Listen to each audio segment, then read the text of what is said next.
In the second half of the 90s, gaming industry only had a single trend. With the new horsepower the 5th generation home consoles brought forward, the games were breaking free from the limits of two-dimensional spaces and were leaping into the third dimension. While the 1996 game Super Mario 64 for Nintendo 64 brought the Italian plumber into 3D, a certain Bandicoot entered the competition in 3D on Sony's PlayStation in the same year. What was world's fastest hedgehog doing during this time? I'll be talking about just that in the second episode of my History of Sonic the Hedgehog series and talk about Sonic's jump to 3D and the adventure era it started.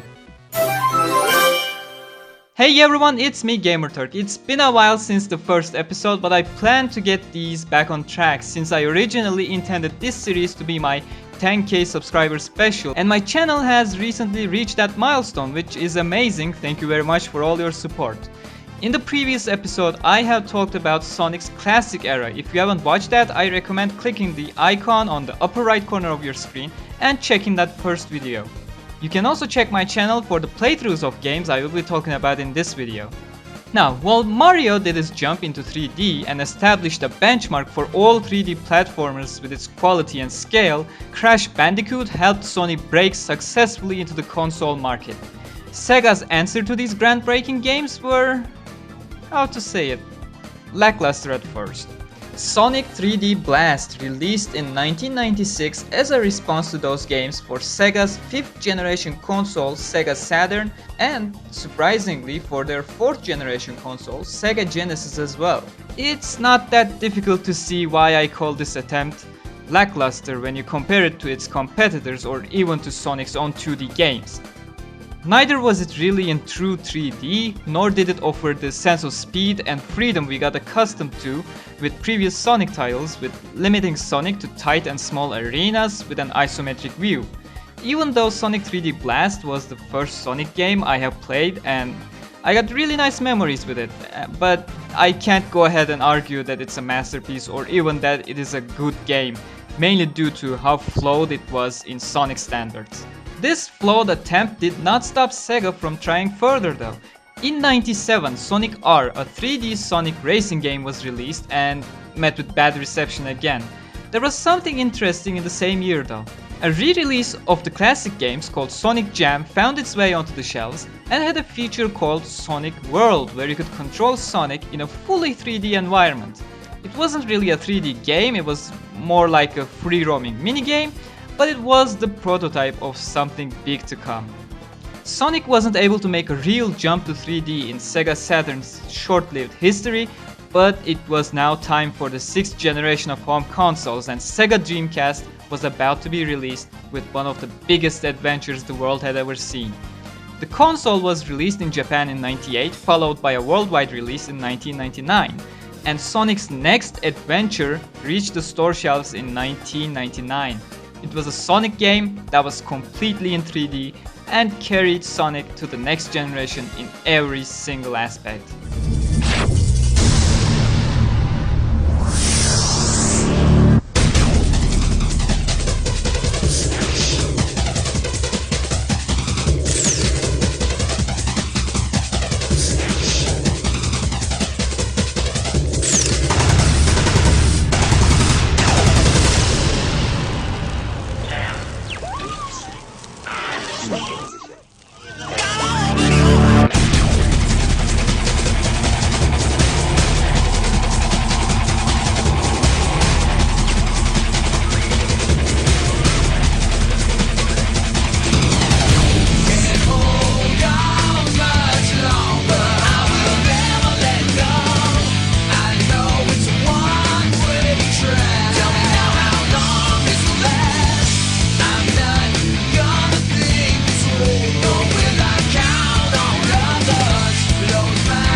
That was probably one of the most epic Sonic intros I could ever see. The music, the animations, a huge city in ruins, a mysterious giant monster. Sonic Adventure was indeed going to be an adventure. But let's keep it together and start from the beginning. The age of pure games were now over. Games were now more than just simple games, they were complete experiences with storytelling and character development. And Sonic managed to make that jump. This adventure consisted of a single story told by 6 different perspectives, showing how characters perceived certain events from different angles, telling their separate personal character development story when the paths were not intervening. Aside from the main trio, Sonic, Tails and Knuckles, Rosie the Rascal we met in Sonic CD made her playable debut with a new name, Amy Rose. We got to see the adventure from one of Eggman's robots' perspective, E102 Gamma, and its story of becoming more than just a robot. And a rather relaxed cat, everyone's favorite of course, Big the Cat himself.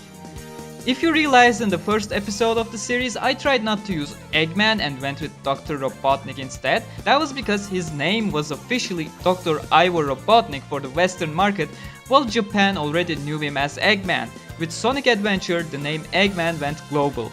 At its core, Sonic Adventure was just the tech demo for the Dreamcast, so it offered various playstyles to showcase Dreamcast's power with a grand adventure. The journey starts on Angel Island, where Eggman frees a mythical creature known as Chaos by destroying the Master Emerald and feeds it Chaos Emeralds to make it more powerful. Every character comes across Chaos one way or another during the adventure, except Gamma I believe. The game takes us from a lovely beach resort to windy valleys, lava-filled volcanoes to Eggman's flying fortress. Once you complete the game with all 6 characters, you unlock the final story, where you have a final showdown with Perfect Chaos and Super Sonic, both powered by the 7 Chaos Emeralds, which sets a trend for the future Sonic games as well. Of course, that is an extremely condensed summary of this grand story. If you want to experience Tails' will to prove and believe in himself, Knuckles' loyalty to his duty as a guardian, Amy's journey to prove herself to Sonic, Gamma's journey of becoming more than a robot, and you still haven't played this game in the last 18 years, do yourself a favor, go grab this game. There is even a fishing simulator with everyone's favorite character, Big the Cat. Even though Sonic Adventure is not a game that aged all that well, it's still one of the most important games and a staple of this series.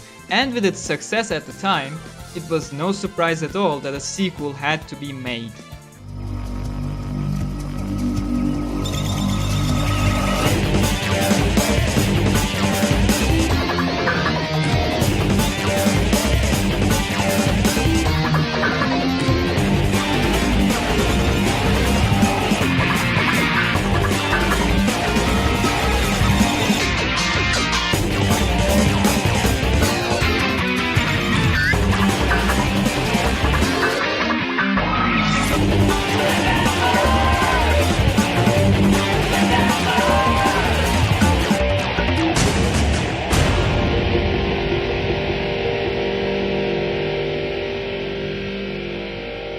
How do you go forward after making the biggest game of the franchise?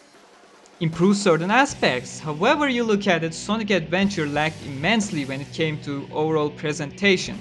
It was just a tech demo after all. Voice acting and character animations were probably the biggest offenders in this case. Sonic Adventure 2 improved on all those aspects and took things not 1 but 3-4 steps forward. Sigma Alpha 2 heading due south over the city. We're en route. Everything's a go. This is Control Tower. We have you on radar. Report cargo status of captured Hedgehog aboard. Over. That's a 10-4. Cargo secured on board and... What? Didn't copy that. Hedgehog is Over. gone. He's taken out everyone aboard and... What's wrong? What in the Come world? in. Over. Freeze! What do you think you're doing? Get that Hedgehog! Talk about low-budget flights, no food or movies. I'm out of here. I like running better.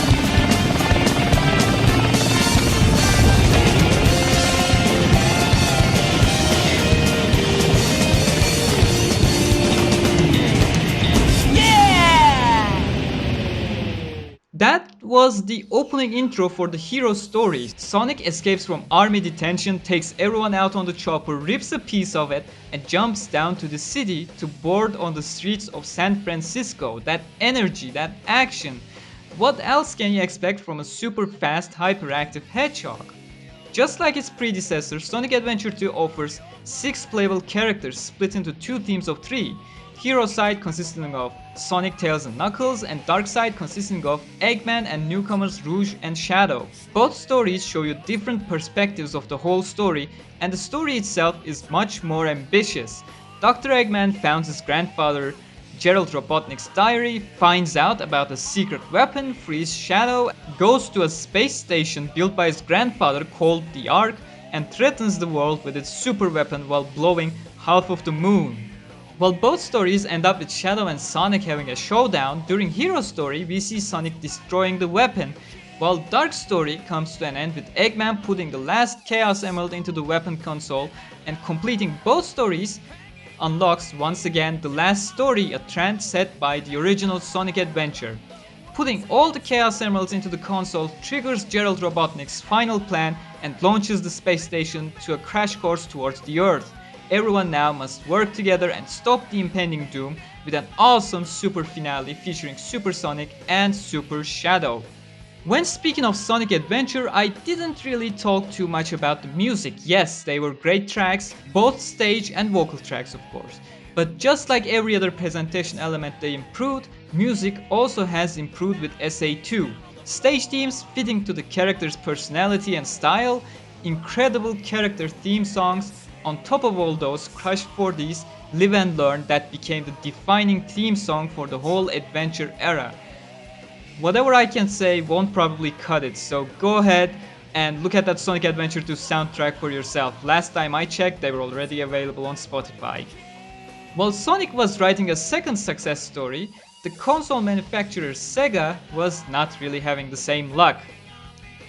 Making bad business decisions over and over caused them to retreat from the home console market and become a third-party developer focusing on games. Even though the Dreamcast era was over, Adventure era was definitely not. Not really at least. In 2004, World got Sonic Heroes, a Sonic game that was available on Xbox, PlayStation 2, Nintendo GameCube and PC. It was a slightly different Sonic game compared to both adventure titles, but there was still enough resemblance to include it in this era, since our next era is vastly different this time. A team-based gameplay was preferred over the traditional character-based gameplay of adventures. Team Sonic consisted of the original trio, Sonic, Tails and Knuckles. Team Dark consisted of Shadow, Rouge and newcomer E123 Omega. Team Rose consisting of Amy Rose, Cream the Rabbit and of course Big the Cat. How can we not include Big the Cat? And Team Chaotix with rebooted Espio, Charmy and Vector from Knuckles' Chaotix. Yes, we have 4 different story perspectives, but things are much simpler than the adventure games. Story arcs don't really intervene with each other except for 2 team battles per story. We got 7 zones with 2 stages and 1 boss fight each. All teams go through the same but slightly altered stages in the exact same order. Team Sonic wants to stop Eggman, whatever his plan is. Team Dark is trying to solve the mystery of Shadow's appearance after the events of Sonic Adventure 2, but it creates more questions to set up for Shadow's own game. Team Rose wants to find Sonic, Big's frog Froggy and Cream's Chow's friend Chocola, while Team Chaotix are hired by Eggman to save him. And well, there's your plot twist. The Eggman Sonic is after is just a robot because Metal Sonic rebelled against Eggman and put him in prison. Again, after completing all stories, which is mostly a chore this time because you go through the same stages 4 times, you unlock the last story, which is a showdown between Super Sonic, Tails and Knuckles in bubbles for some reason, and a highly transformed Metal Sonic. Despite falling short in terms of story, Sonic Heroes offers a lot of fun to be had.